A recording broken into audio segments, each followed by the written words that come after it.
Welcome to Start Before You're Ready, the podcast that proves that you don't need to wait for the perfect moment to begin your journey towards better health and happiness. I'm your host, Kelly Young. Remember, the first step is often the hardest, but it's always worth taking. Hi guys, it's Kelly, and I am back with an episode of Start Before You're Ready that I am so excited to record. I've actually been thinking about it all day, and I've been thinking about it since I asked her, which was, I think, yesterday or the beginning of the week. But I'm here with my friend Tonya, and a lot of you that listen to this podcast might know Tonya or might have heard of Tonya, just because I've referenced her in a lot of different conversations. But she is a dear childhood friend.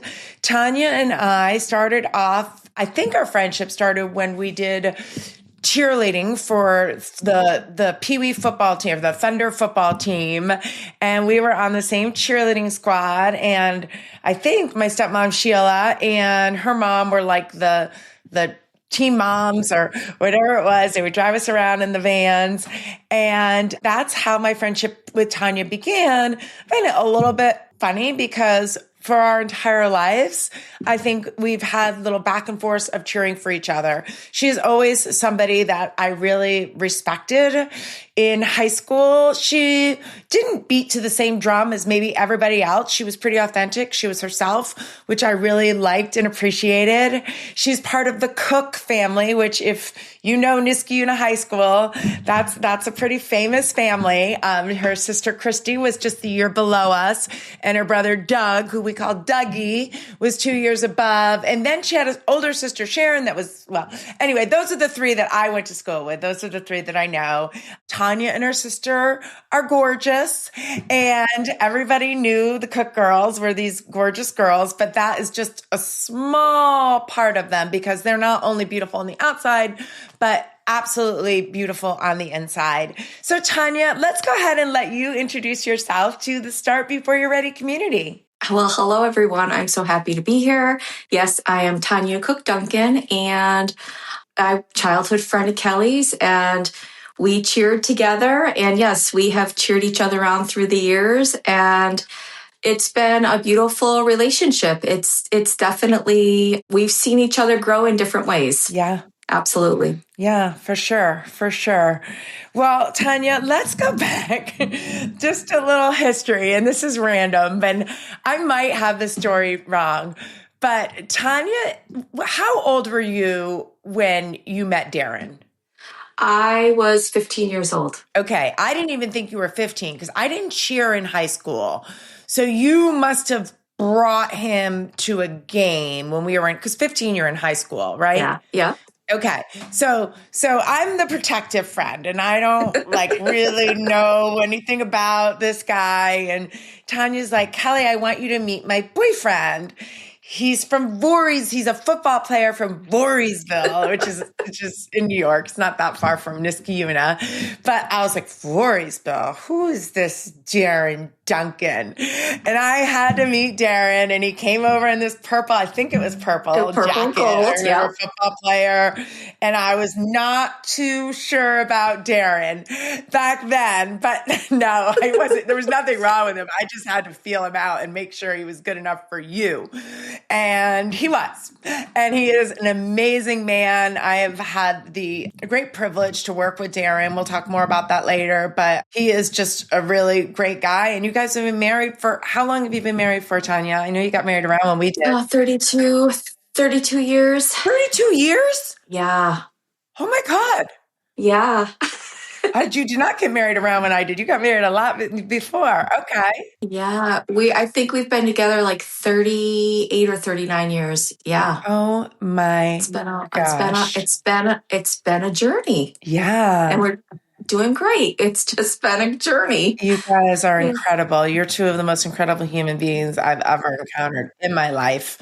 And I'm so glad that you have each other. And I know that it's not been easy, but you've certainly stuck together, which is probably, I imagine, not typical. So let's talk a little bit about your family, Tonya. Let's talk about so you and Darren got married and you moved. Did you move south? We actually, so we stayed in New York for I want to say maybe 7, 8 years. So we had Alex first, 2 years after we were married. Alex was our special needs child. He was born with a lot of health conditions. Alex was about 4 when Ashley was born. So we stayed in New York State, I want to say until like 2007, 2008. And then we moved then, South Carolina. South Carolina. And then Alex eventually brought you back to New York. I do remember this. This is when we kind of reconnected. I think we maybe lost touch for a little bit, but Alex had special needs and you wanted him to go to the New York School for the Blind. Is that? Yes, that's why we came back. Yep. Okay. Okay. And tell us about Alex, because that's my community knows Alex. So just to give, just in case we haven't made the connection yet, Tonya is Alex's mom. Alex Duncan was one of the biggest reasons why I wanted to start my Dude Camp program. So during the pandemic, Alex passed away, and he was an incredible fighter. And I watched Duncan family literally travel in an RV across the country, trying to do everything that they could to help Alex with fighting. At that point, he had a different disease. But Tonya, just whatever you're comfortable sharing. I know this is probably not like an easy thing to talk about, but you're just so great at sharing, and I appreciate whatever you have to say. Alex was very unique because Alex, on the outside to look at him, you could see that there were he had disabilities. He had other things going on other than just the blindness. He was born with a cleft lip and palate. He had one leg that was longer than the other. He had kidney disease. The child had a lot going on, and it felt like he was constantly behind the 8 ball. And through all of it, Alex was he was positive, and he never let anything get him down. And then when people would treat him, just treat him differently, he'd say, "I'm blind, not stupid." He was very vocal. Sometimes it was a little uncomfortable because he was just example of Alex, towards the end, when it was time to call in hospice, I had them come in, I set up the interview, and he wouldn't let them in the house. He actually was closing the door, and he's like, "I'm not interested." And I'm like, "I'm sorry, my son's being rude." And they're like, "No, it's okay. It's fine." And I had my head out the door, and he's closing the door on my head. "I'm not doing this now." And he was like, "I'm not going anywhere." And that was Alex. Alex was, we were given a few months at the end, and he said, "I'm going to wait and hold on until spring." And that was Alex. Alex did everything on his terms. And even though it was very, very hard for him, he was constantly you gifted him money. We decided we weren't going to celebrate our birthdays. He's January 1st and Darren's the 6th and I'm the 8th. So we all kind of were like, we're just going to let him celebrate. We're going to celebrate Alex. And everyone started donating their birthdays to him, which was beautiful. And you donated money. And Alex was like, "I want to take this and do something with it." And that was Alex. Alex was constantly wanting to help someone else. Even when he was less fortunate, than others, he still was like, "What can I do?" Which was really beautiful in a human being, because that's something I think you're born with. I can't take credit for that part of who he is. He had a little friend when he was 5, and she couldn't speak, and she passed before Alex. She passed when she was 8, but Alex was walking down the hall with her, and he said, "It's okay. You can be my eyes and I'll be your voice." For a 5-year-old to say that was so profound. And I'm like bawling, like, "Oh my God." But that was Alex, that's just beautiful. Yeah. Well, going back to that, I appreciate what you're saying about that's how he was, but he came from 2 very giving, caring people. And Tonya kind of brushed over it, but Tonya and Darren and Alex all have a birthday within a week of each other. I think you and Darren are back to back, right? We're 1 day apart. Yeah. And you were turning 50 that year. Maybe you were both turning 50. And you said to Darren, your son was dying. And you were like, Darren, I don't want to celebrate my birthday. I don't like this. I don't want to do anything. I don't want to celebrate my birthday. And then I think Darren started the whole, we're giving our birthdays to Alex. Mm-hmm. And he did it on social media, and he's a really good speaker, and it was just, he was a communications major. You could tell. It was really good. And it was like, I mean, I probably watched it 1,000 times. Like, I was obsessed with it. And I was just like, oh my gosh. Like, and then it wasn't just me that was obsessed with it. The news picked it up. They did a whole piece on you guys, a beautiful piece on your family.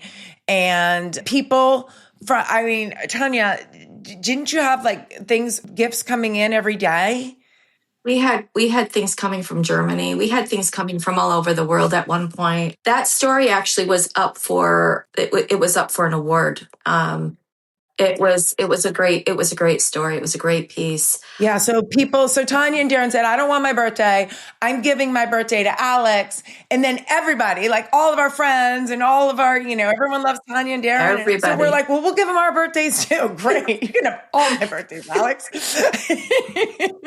And then strangers started giving your birthdays.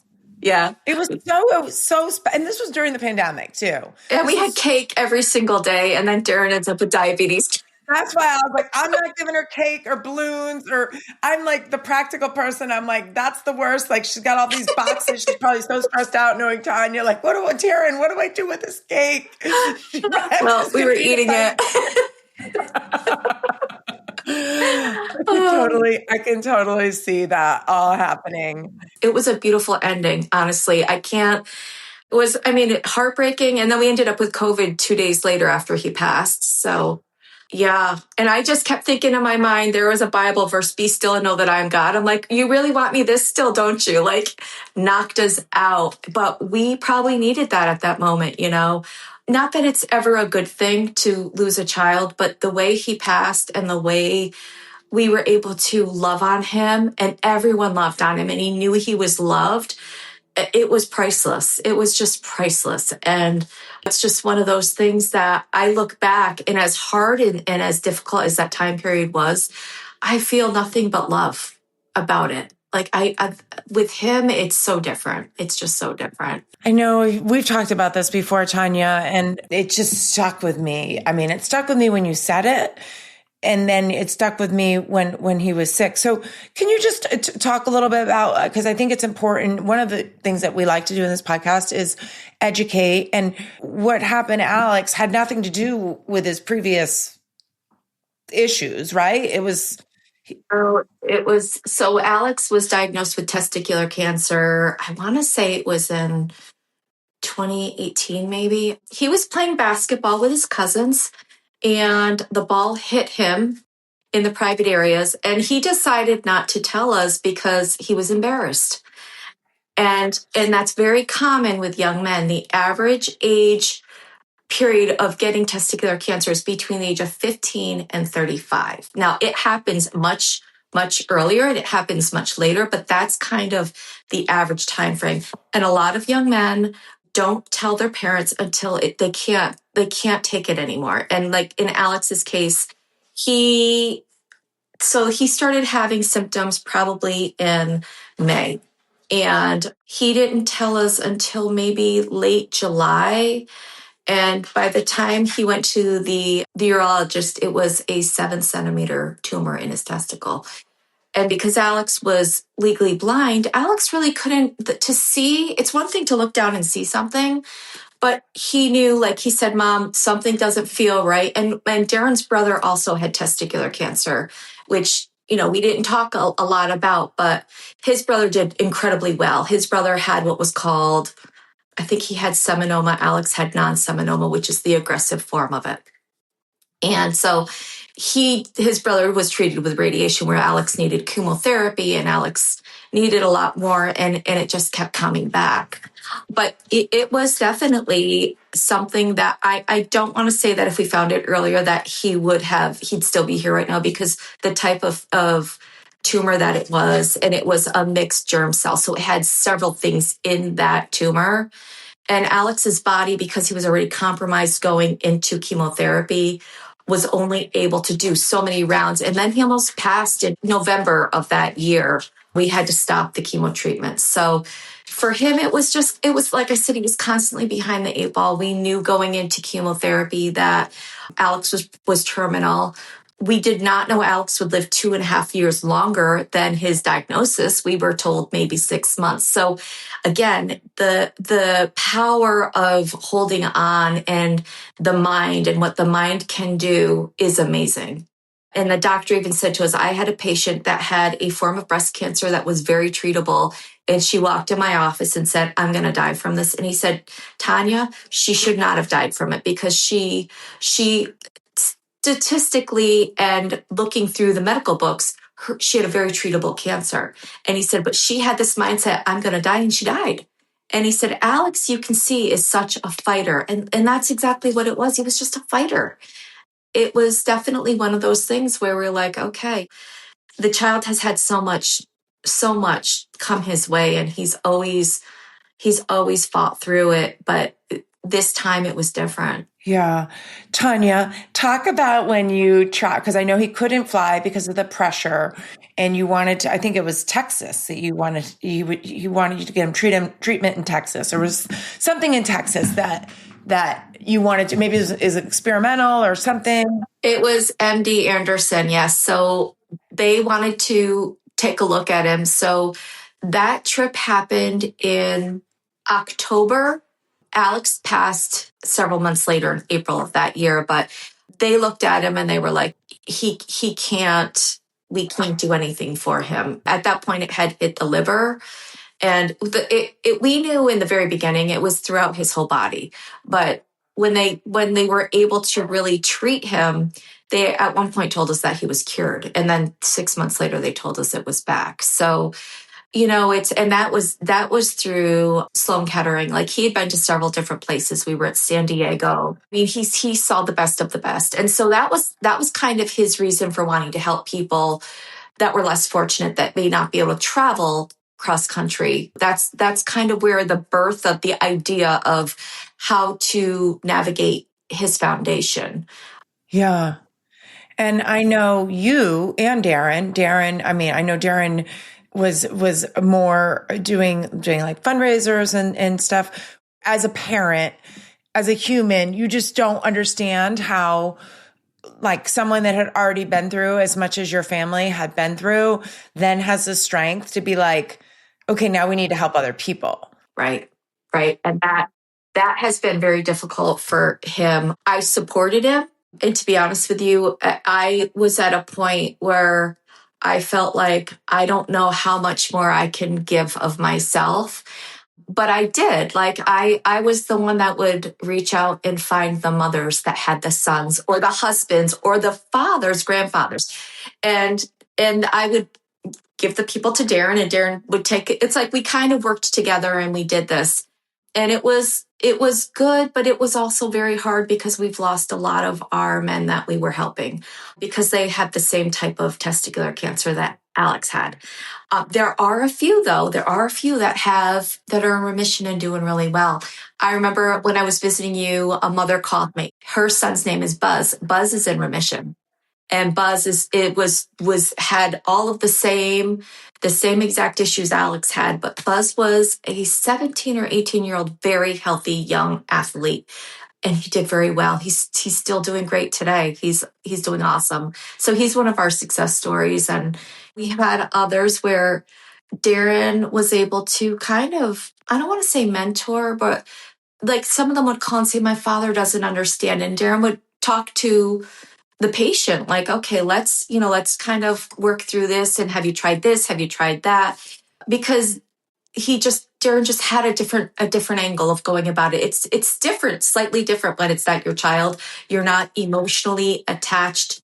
You're more logical about it. Right. And you'd been through it, so you knew. So it was really good. It was good for a period of time, and then things happened and we took a step back. So with Ash, we kind of had to just take a break. So yeah, no. Yes. But you did a lot. I mean, don't take away from all of the work that you guys did for that foundation. And I remember saying to you both, like, this isn't your job. This is a lot what you're taking on, because you're both so empathetic. And even though you could be factual and look at it from a different lens, it was really close to home. The conversations that you had, the raising money, I know you were trying to like help other families with some of the things that just the extra costs that go along, like with having somebody that needs all of this medical treatment. I don't know how anybody does it. I mean, like when you and Darren, when you took off across the country, like no one's working. I mean, maybe you were working from the RV, but I know your job, you're not working. You can't work from there. So that's a lot. And just going back to the RV, because I do just remember this so vividly. Alex was in the back of the RV learning Mandarin, right? Oh, yes, he was. Yes, he did.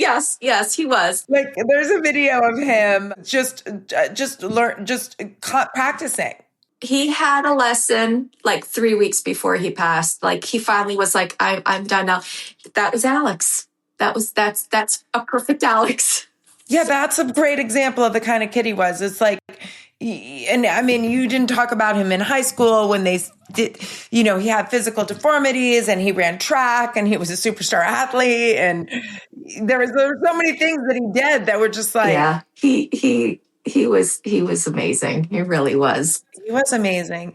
But Tonya, when we were like at a girls' weekend 15 years ago, we were at Saratoga Springs. We were at Jen's house. He was young. And you said you knew you weren't supposed to have him for long. You knew he wasn't yours to keep. Yep. I always, every night I pray, God, I know they're your children first and they're mine. You've lent them to me. I hope I'm doing a good job here, but I also know at some point I need to give them back. And more so with Alex, Ashley was as her illness progressed, I recognized that it could be the same with her as well, and that's the part that's weird. It's like, how, why does that happen? But I believe there are reasons for everything. There are reasons for everything. And God gave me an unnatural strength to keep going every day, which, I'm thankful for my faith. I'm thankful for my parents that they instilled that in me, not knowing how difficult our journey would be. My childhood was easy breezy. I had the best childhood. My parents are still married. I never saw them fight. Like when I look back, I'm like, God, my childhood was a cakewalk, but my parenting life was very difficult. And and now looking back at it, it's like Darren and I are back to where we were when we first got married. It's just the two of us. And it's like, okay, how do we navigate? And we're now starting to get back involved in like, how does the foundation look today? Where do we go from here with this foundation? And how do we honor the men with testicular cancer, but also honor the things that meant something to Ashley. So it's definitely like it's evolving again. And I'm stronger now, which is funny because I'm more excited now about rebranding the foundation and moving forward with it. And Darren's kind of like, I think I need a break, or I need not so much a break, but like he's doing a lot of writing, and Darren's a great writer. So I'm encouraging him, like, you need to write a book. Like he writes every day and he writes a lot. And Darren wrote their obituaries, and with Ashley's obituary, we had a letter to the editor. We had people writing back about that. I mean, it was crazy, wild, but so meaningful. And just the two and their situations and what happened with them it's night and day. It really is. Yeah. Okay. Well, let's talk about Ashley. Okay. Your beautiful Ashley. Our sweet girl. I know. Well, today I refer to her as my little monster, but she was my beautiful little monster. But while Alex was sick, so we need to back up the story a tiny little bit. Ashley was a competitive cheerleader. And so both kids were very, very competitive. And I think they got that from their father, because I'm not at all competitive. I'm like, if I was on a debate team, I'd be like, can I bring brownies for everybody? Like that would be great. Do we talk about track or no? Do we not mention that we used to run to my mom's house and go eat ice cream? me trying to get you to go eat ice cream in the middle of running. And like, we're not going to throw up from that. But Ashley broke her ankle when she was 12, and she broke it in 9 places.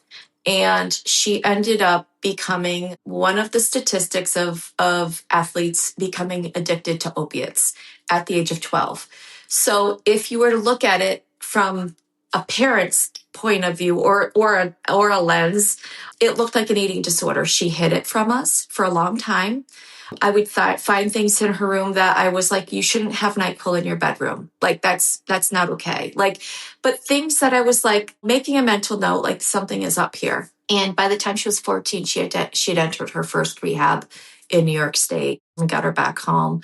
And it was a 10-year battle for her. And I was very fortunate after she passed I was able to read all of her journals and to just see where she was and how she struggled. And her disease was just as serious as Alex's issues. But to look at Ashley, she was a beautiful girl.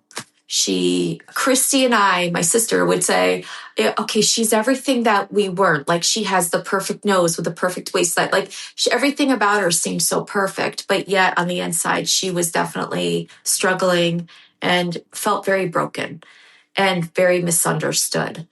So when she was 23, she was actually just finished a program and was doing incredibly well. She had like 100 and some odd clean days. I can't even remember now thinking back, but she had a car, she had an apartment, she was starting to work, and she started to struggle. We had a girls' weekend at your house in November, and she kept calling me with panic attacks, and I knew something was up. Something was definitely up. And she relapsed probably around that weekend or shortly thereafter.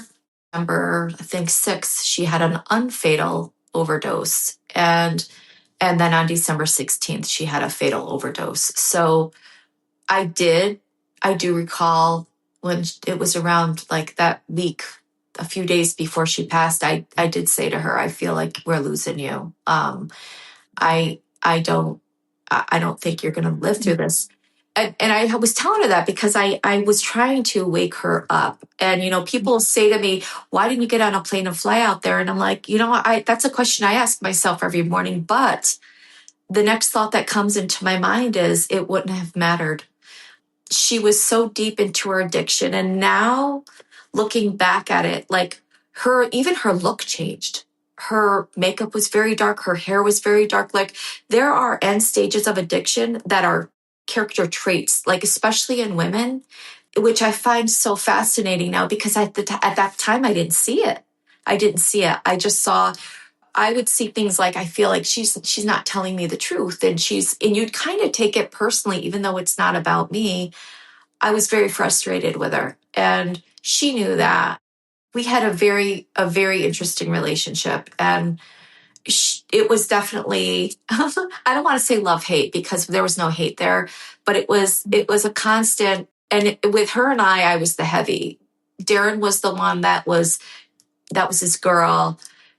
She had him wrapped. Like, he was, of course, like a father should be with his daughter. I remember you saying that Darren didn't see you're like, Darren, there's. And I think any father wouldn't want to see that. Like, right. And she didn't want him to see that. She was very good, again, like when she was 12, she was very good at hiding things from us. But I kind of just knew, and she knew I knew. I'd say, that I know that you know, or that I know. Like, and we'd laugh about it, but it was just one of those things where she just could not beat this. She couldn't get in front of it. And she made some poor choices. And because of her poor choices and some very unhealthy and people that were not safe that she hung around with, it cost her life. And that's hard. It was devastating.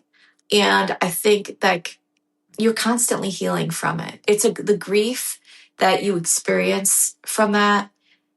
You have good days and bad days, But I find, like, I will tell you, the first 6 months after she passed, every day I was like, I'm so sad. And finally one day I was like, I've got to stop saying I'm so sad, because it's of course sad. But if I keep telling myself I'm sad, I'm never gonna get on the other side of this grief. And grief is, you love someone and they were a part of you, and a part of you passes with them. But I also recognized that I have to keep moving forward. Well, I can't let this destroy me. And not only that, I felt like if I didn't move forward, then the enemy won.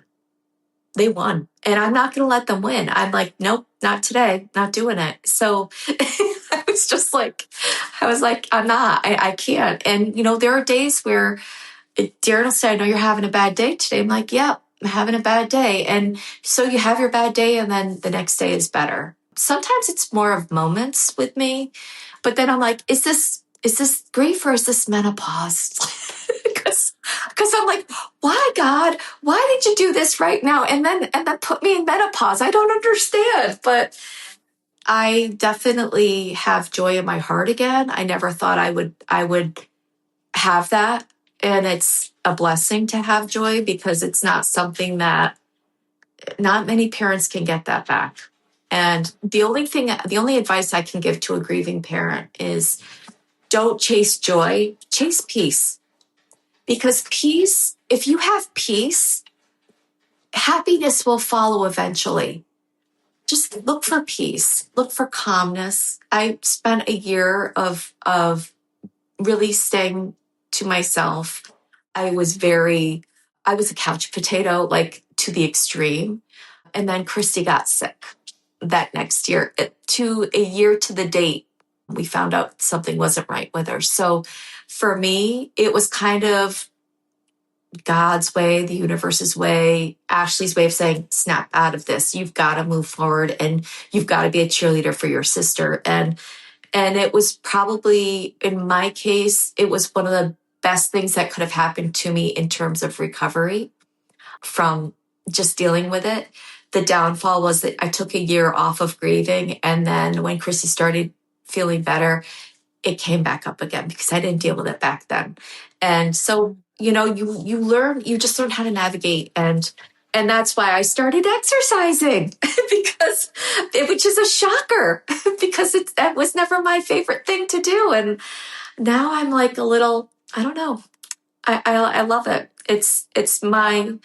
I'm finding that moving is making me more creative, because I lost my desire. I lost my desire to paint, draw, create anything. I just didn't want to do anything. And when I started moving again, I started getting the itch to do other things again. So it's funny. I'll say to Darren, I don't have energy yet, but he's like, yeah, you do. Your brain is going like crazy. And it is. Wow, Tonya. Oh my gosh, so much. Well, first of all, I mean, just you being able to have this conversation and being willing to share all of that is just mind blowing to me. And I know your reason is because you feel like you survived and you want other people to know that they can survive. I mean, just as part of your friend group, we talked about in the beginning that Tonya and I went to high school together, and there's a group of 5 or 6 of us that have a text stream together. It's Niski girls. And Tonya, she blows us all away. Like, we're all like a side conversation of like, how is Tonya function? How, like, she's so just it's unreal, really. And I mean, obviously your faith has, I believe played a huge role in your ability to move forward. I think that you and Darren, I went back to you guys being together when you were 15 years old, but there is something magical about your relationship. There's definitely a yin and yang there. I mean, so Darren's like hardcore workout, like ripped. He's my anchor. Yes. Yes. He kind of centers me. Yes. And Tonya is more like fun and whimsical and laughs and just like, but I mean, what you've had to endure together is unthinkable, really unthinkable.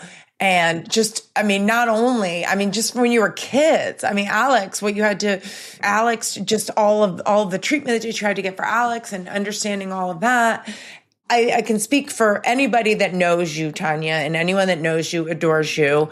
And we're all just like, any moment that we have in our lives where we're like, I don't know if I can do this, we think of you. Because you have done more than anybody and you are such an inspiration. And the other thing about you, I mean, just, it's always hard to be on the other side of someone's pain and seeing how much you had to endure as a friend.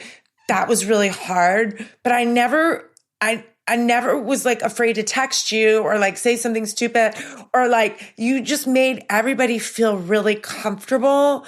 And it was like, you're like, it's okay, Kelly. You just, I don't know. Cause some people like, you almost want to like, I can't even like, I don't know what to say to them, but like, you just made all of us feel, you taught us all so much about being on the other side of the hardest thing in the world times 1,000. I don't like, how do you do that, Tonya? Like where does that come from? I like I said, I think it comes from faith. I also think it's a mindset too, that it's like, I have people that'll say to me, well, your grief is worse than my grief because that's the ultimate grief. And I'm like, but by you saying that, you're segregating me and you're making me feel alone. I said, that's not true. I'm like, if someone doesn't have a child, but they lose a parent, that's their only lifeline. If you think about it, it's just going up rather than going down. That's just as painful. And I have been blessed to have both of my parents still today. My father has been terminal since Alex was diagnosed. We thought my father was going to pass before Alex. And I would say to my father, Dad, I need you here for me. And I can't, you gotta hold on. And then when we lost Ashley, they were devastated. And I'm like, I need you a little longer. Can you hang in there for me a little longer? And I'm like, God knew what he was doing when he let me keep my parents for as long as he has. My dad's had a rough November, December. It hasn't been so easy for him. And I'm like, you know what, Dad, when it's your time, they're going to be right there waiting for you. Like, they're going to be right there. So I'm no longer saying to him, I need you to stay here for me. But I'm like, Judy, my mother, like, Judy, you're coming with me when he goes. Like, there's no questions that she will be with me. And I reassure them. But I'm also kind of like, life sucks sometimes. It's hard. And we do hard things and we have to get through things. And it is easier to just sit back and kind of want to put your head under a blanket and do nothing. And I have done that a lot, but I feel like this year I was really like you do the word of the year, your word of the year. So I was talking to another friend of ours, Beth, and I said, my word for the year was restore, but it's not so much restore for me. I feel like my word is consistency. I'm being consistent. I'm being consistent in what I'm doing on social media. I'm being consistent in trying to be consistent in my Bible readings. And I'm also consistent in moving. So my movement is I try and do it every day. Like, and if I don't do it every day, it's 5 days a week. It has to be something. And I also have this, I heard this from someone. They said, if you start saying, that's not who I am today, well, me sitting on the couch all day, that's not who I am today. That's who I was maybe a few months ago, but that's not who I am today. And that has made a difference. For some reason, that makes a difference. You, in your book, you talked about control the controllables. So chapter 17 was near and dear to my heart, but chapter 18 is really what knocked me off. Like, I was like, this is it. Like, this is completely, that's me. You control what you can control. And there are things in life that we are going to be hit with so many things in our lifetime. And, some people lose a pet and you'd think it was because that's their family, that's their lifeline. And that's all they have. That's devastating. So I I don't know if God just gave me extra empathy to have that ability to say, your pain is just as bad. It just looks different. It's packaged different. But the heart doesn't recognize that. So there was a study done that said if you have a broken heart and you take Tylenol, your heart will feel better because the brain just knows pain. It doesn't know where it came from. And it's so interesting because I'm like, it's true even with grief. Because you can go through something and it may not feel like a big deal, but for some reason it really affects you. It's just that's the way we're wired differently. And I guess I respect it too. Like if someone's going through something that's difficult, I never want to be the person that says, well, you haven't been through what I've been through. No, their pain is painful. No, you're never like that, Tonya. You always make everyone else feel special and important. And you've always been like that. I mean, I've known you since you were a little girl, and you've always been like that. You've always had this like spirit of positivity, and just everyone loved you. It was like you're very special. I hope you know that. Thank you. I do. You're not, there's nothing average about you, Tonya. There's nothing like, you're a very special human being. And your story is incredible example of resilience. And you started to mention it, so we'll talk about it a little bit. We also talked about, when I introduced Tonya, we talked about her sister Christy. I'm going to say a fun fact about Christy. The Cooks, we've had so much overlap. Doug has been a huge lifeline of mine. Her brother, Doug, I shared this when Tonya came down to Virginia when we had the book launch. I shared something I'd never shared before about her brother, Doug. But when my brother was sick and really my family was in a very hard situation, her brother, Doug, was my lifeline. And he was the person that I talked to after I put my kids to bed at night. I would call Doug and talk to him for hours, and he would help me with the hardest thing that I had to deal with in my life. And I don't know why the Cooks your family had all these foster kids. I don't know. You guys you're just amazing people. You're just really special, amazing people. And I'm just fortunate to have had intersected with you. But Christy, fun fact about Christy, one of the things that I did when I wanted to be an aerobics instructor, I wanted to be a fitness instructor, and I was not, I was not. I had no credentials at all. I went into this little rinky-dink gym on Union Street, and it was on the second floor, and I said, I'd like to teach classes. And they said, well, we don't have classes, but you can, if you want to walk around the gym floor and see if you can get people to work out with you, if they pay you, you can just keep it. So I walked around the gym floor and was like, does anyone want to do a class with me? It's $1. I can't believe I did this. I actually can't believe I did this. But lo and behold, who said yes? Christy Koch. So she was one of my 2 students back in that day. And She says that's the best class even to this day. Kelly teaches the best class. And I'm like, of course she does. Tonya, that is so mind-blowing to me. But yes, Christy, and I actually I think I blocked it out of my mind. I forgot about it. And then Christy commented something on social media. She goes, yeah, remember when I used to do your step class? I'm like, what step? I'm like, oh my God, she's talking about. So that's Christy. That's her sister, Christy, who is a mom of 4. Well, tell us about Christy. Christy is awesome. Christy is a mother of 4. She's a single mom, and she is the salt of the earth. I always say to people, I'm like, you think I'm sweet, Christy is sweeter. Christy, although I will tell you, once Christy had chemo, we call her Chemo Christy, she got a little spicy. I'm like, wow. She's like, don't grow your gray hair out. That's a terrible idea. That's like stopping your antidepressants. I'm like, ooh, that was harsh. Your relationship is so, you two are so funny together. Yeah. My mother was a twin. So my mother raised Christy and I like twins. She dressed us alike. Everything was exactly the same. Kind of weird. Probably explains why we are the way we are today.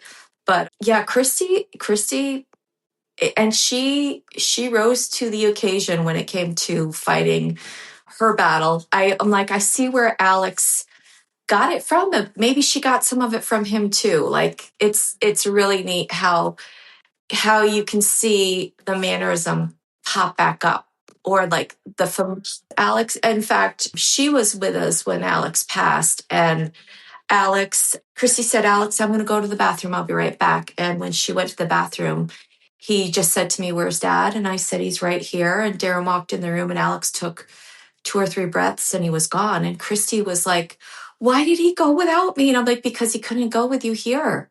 Like she was his person. That was that was, in fact, when she got sick, I said to both of the kids, because they sit up on the mantle in the fireplace, I'm like, I know you love her more than me right now, but you aren't getting her. She's staying here with me. So suck it up and deal with it. Well, I'm like this, talking to them, like, no, not right now. She's amazing. She really is. She was diagnosed with what type of cancer originally? She has acute lymphoblastic leukemia, and which is, I guess, more common in children. I'm sorry, my dog is barking. I hope you can't hear that. It's okay. Can't hear. Okay. She started getting sick in October of last year, and she would like strep throat and ear infections. And Christy never gets sick. Christy was the healthy one of all of us. Christy eats carrots and granola bars and bark, for snacks. Like Christy is like that person. So naturally, when they told her she was starting chemotherapy, she couldn't have salad. It was awful. It's been a nightmare with her diet, but she's finally in a place where she's much better. But she kept getting sick, and they did some blood work on her, routine blood work in December, and her white cell count was through the roof, and one thing led to another, and she ended up a month in the hospital. And it was just, and every time she went in the hospital, I decorated her room. She always had a beautiful room, and we used essential oils. And the doctors and nurses would come in, and their spirits would be lifted. They would be so much happier. They're like, the girls are here. And like Christy and I'd be talking, and it was crazy. She brought me to a nail salon 2 months before she got sick, and I ended up getting a fungus. Now I don't go to nail salons for that reason. I'm afraid of them. And so we were sitting there talking to the nurse, and I said, she brought me to a nail salon, and I ended up getting a fungus. And Chrissy goes, and I got leukemia. And we both started laughing. The nurse is like, what's wrong with you girls? That is amazing. That pretty much sums it up. Like, that sums it up. That's it. And we're like, okay, what's next? So she's my person. And I was like, God, what are you doing taking all my people from me? It's insane. But, I feel like what I've learned through all of this is we have today. We have today. That's it. And we'd be blessed if we have another day tomorrow, but you have to live for the day you're in, and you have to do the things that you can do. And sometimes when you feel like not doing anything, that could be the last day. It's like, I don't know. I have a different mindset now than I did even 6 months ago. I just feel like every day is just a day closer to when I'll see my children. While I'm here, I need to make a difference. I need to, whether it's helping my family or doing what I'm doing around the house, you just have to keep going. Absolutely amazing, Tonya. And yes. And you are so good at finding the positive and finding just moving forward. And I think just talking our friend group was like, when Christy got sick, we're like, this is just no, this is no human being can lose 2 children. And then her sister, who's been her twin best friend, whatever you want to call it, but you guys have been really inseparable your entire lives. There's just no way. And Christy obviously is very resilient and strong. And she went through stem cell successfully, which is amazing. You sat by her side in those hospital rooms. I know you wouldn't, I haven't seen you in a year because you wouldn't go around anybody because you didn't want to get the germs that you got the nail salon. We were both in isolation. So it's different when you're forced into isolation than when you're grieving in isolation. Like the first year I was in isolation because I just couldn't handle being around a lot of people. And I did work. I did go right back to work, but I called it my ones and dones. I'd go in and do a client and it would knock me out because I gave everything I had in that appointment. And then I would come home and be like, I need a 2 or 3 hour nap. And granted, I was dealing with some health issues of my own that needed to be addressed. And I did. I had to have a hysterectomy. The 2 days after Chrissy was at like home from her stem cell transplant, I went to the doctors and they're like, you need a hysterectomy like 2 years ago. So they did it 2 weeks later. And it was a complete and total hysterectomy and was the best thing I could have done for my body. So it was a long recovery. I actually had to recover. It took a month longer than normal. And that's why like I was able to start doing activity in January. It was, but it was once I was told I couldn't do anything, it was like my parents said, no, you can't date that guy. He's a bad boyfriend. I was like, I want to do something. And I'm like, what do you mean? It was so mental that I was excited to get on the Wow, treadmill that's to really start. interesting. That could be a Isn't whole that nother funny? podcast. Yeah, like maybe we all need to do that. But it was truly like you can't lift more than a half a gallon of milk for 3 months. And I'm like, that's insane. And you get kind of stir crazy, like you wanna move. So So you wanted to get your strength back. So now, yeah, that was what you sent me the other day. So you're on TikTok, right? I am. Tell me So about that. I love that for you. Ashley was on TikTok and was a huge TikToker with makeup. She was very talented with makeup. And so we would do a few of them and she'd say, Mom, you're so good at doing this. You should do this on your own. And I'm like, no, not now. Well, after she passed, I was like, what could I do to honor her? And I was just like, I'm gonna start doing TikTok again. And I did, and I've been able to reach a lot of people and it's growing. And I thought, you know what, maybe this community it's something is forming from this. And I was talking to another friend of ours, Jen Rivera, and I said, I got tired of being out in public and people looking at me and looking at me and saying, oh, how are you? Like, how are you doing? And I'm like, I want people to see that she's doing great. She's doing well. And yeah, sometimes I show like what I'm going through Ashley's things in her room and it's hard and difficult. And it's okay to have bad days, but it's also okay to be happy. It's okay to have joy in your heart. And there's no law or rule that says when you've lost a child you can no longer smile or be happy or provide something for someone else that's not for you. It's like just giving back in another way. And it has really helped me with my healing journey with grief, which is a lifelong journey. Wow. Okay, I need to get on TikTok, first of all. The only time Jen sent me that one thing and I got on and I made a comment. And then like minutes later, Lindsay texted me, are you on my TikTok? I'm like, no, I don't know. And I guess it was like her TikTok and I made a comment and on yours from her. And I didn't know it. So you wrote back to her. Anyway, I do have TikTok somewhere, but I didn't just on my phone. Apparently it's her account, but I need to get on and we need to link. I feel like you have an account with your gym. I do. Like I linked something way back, but on my phone, when I go to on my phone, it's her account. Probably when she was like, I don't know. So I need to log in and find you need to create a new account. I can follow you because you just sent me the one in my jams week of you in your night, and I went on as her again. But you in your nightgown, and you said sometimes. Say what you said, Tonya. I said, I basically was saying, yeah, here I am working out in my nightie.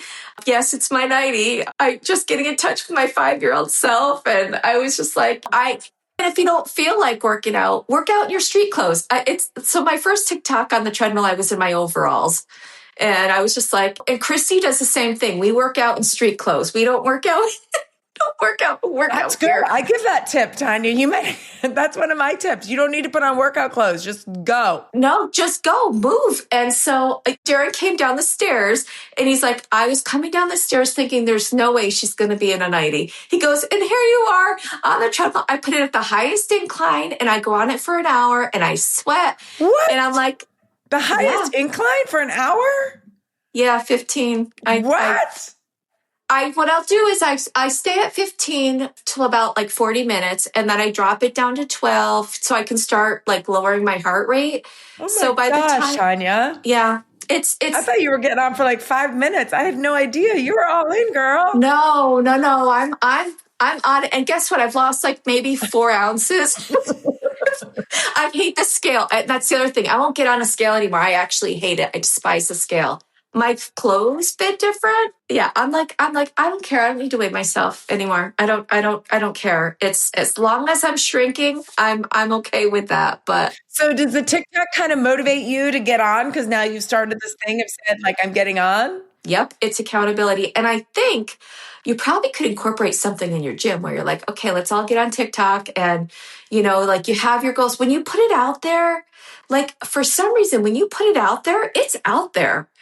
And, I don't want to call it my glow up year because it's not about me. Like, I'm just like, if you don't feel like doing an hour today, do 30 minutes. Just do something, get moving. And I also volunteer at at a bunny rescue. It's a bunny sanctuary 1 day a week, and I'm squatting for 4 hours because you're up and down. So I was like, well, that's my workout. But I came home and I'm like, you know what? My back hurts. I'm gonna go back on the treadmill and see if I can warm up my muscles and feel better. Oh my And I gosh. did. Rather than ice and like lay on the couch. Motion is lotion. Yes. Motion is I'm using that on a TikTok. Motion is lotion. I love that. I think that's Oh great. my gosh, Tonya, you're so funny. So the bunnies is Ashley too. Yes. I know that. Yeah. But these are things that she did, that she loved, that you're doing. I think that's really special. That's pretty amazing. We're going to rebrand the foundation. It's actually in the works right now, and we're just trying to see what it's going to look like moving forward. We're still going to work with men with the testicular cancer, but we're trying to figure out how we want to incorporate what her wishes would be. And she had a long list in her journals. She had a long list. She was all about jail reform. Her list went on and on. So I'm like, okay, we really gotta figure things out. And we have somebody that we're working with, and I'm excited about it. And that was the other thing. My goal was to hit 10K by her birthday, which, oh my we're at God, about 75. Well, we'll get you past 10K. Yeah, so that's a lot. I don't have 10,000 followers.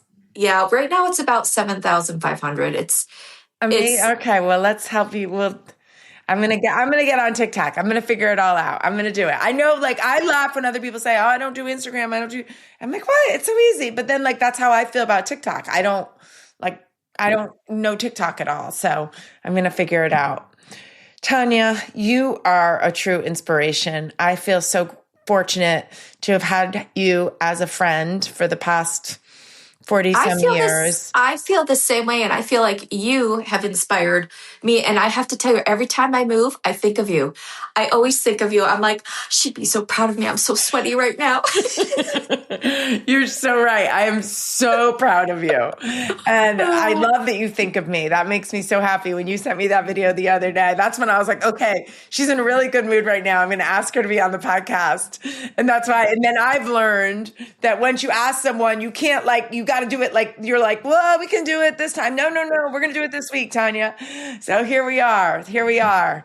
Starting before we're ready, taking action. You said something earlier that really is a message that I want to repeat. You said, when I started moving, it gave me the momentum to go back to doing some of the other things that I loved. Because you didn't feel like doing some of the things, the motion created the energy with your creativity. It's actually really, I don't want to go down a rabbit hole, but I had this whole thing in my head about that today, about creativity. Thursday is my creative day, and it's like my head doesn't stop. We were created to be creative. Like that, it's absolutely, that is so, and that has blown my mind because I am doing things that it's crazy. It is, it's like, I can't believe it. Like, I'll say, I'm so embarrassed that I'm craving working out, but I'm like, why am I embarrassed? It's just because it's not who I am. I also stopped eating sugar, which is that so was not. the other text I got. I stopped eating sugar. I wrote you. I was writing about something really serious, and you wrote me back, I stopped eating sugar, and I like bursted out laughing. I'm like, this is why I love her so much. This is why I need Tonya in my life forever, because you just. Yeah, let me tell you, I'm getting really creative with it. But you made a post once, or on Instagram, whatever it's called. You were talking about how it takes a few days to alter your taste buds, so you're not. It is, because then if you really stop eating sugar and then you eat a strawberry, you're like, oh my God, this is so sweet. Everything's sweet. And you can't tolerate any of that fake stuff.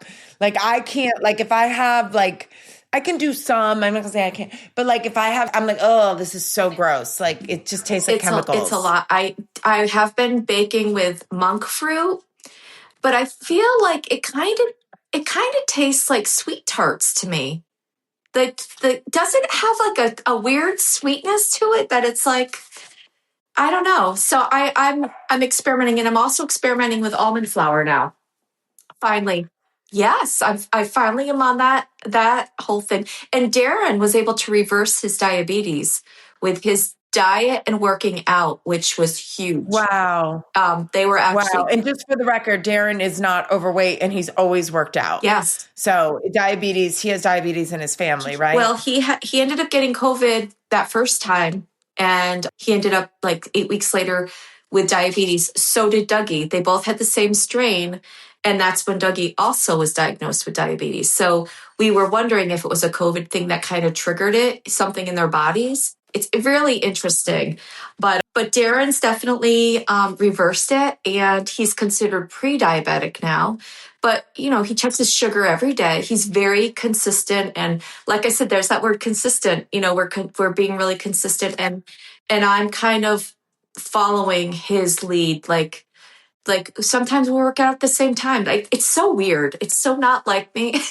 I am so proud of you. I would die to see you and Darren working out together. I'll turn the lights off because I like it dark, and I don't like him talking to me. I'm like, don't talk to me. And he's like, what? What's bad? I can see. That's just how I am. I'm like, I need it quiet and dark. So. Oh my gosh. But yeah. Well, Tonya, it has been a true delight to talk to you. I knew I was not, this is my record long podcast, and I wish I could go on till tomorrow, because I love talking to you so much and I adore you so much. And I'm so grateful that you were willing to share so much. I know that your words are going to help other people. You said, I don't think you realized how much you said in this podcast. You gave a lot of really amazing advice that will help other people. So I just want to say thank you for that. You're welcome. It was a I love you. I love you too. Start before you're ready. Yes, always. Thank you for tuning in to another episode of Start Before You're Ready. If you enjoyed this episode, please subscribe, leave a review, and share with a friend who might need a little motivation. Ready to start your own journey? Check out our workouts and nutrition coaching programs at kellysbootcamp.net. You can choose from in-person sessions or virtual programs. Set up a complimentary coaching session to get started. Follow along with me and the show on social media at Kellys_bootcamp. Until next time, this is Kelly Young reminding you that the best time to start is always now.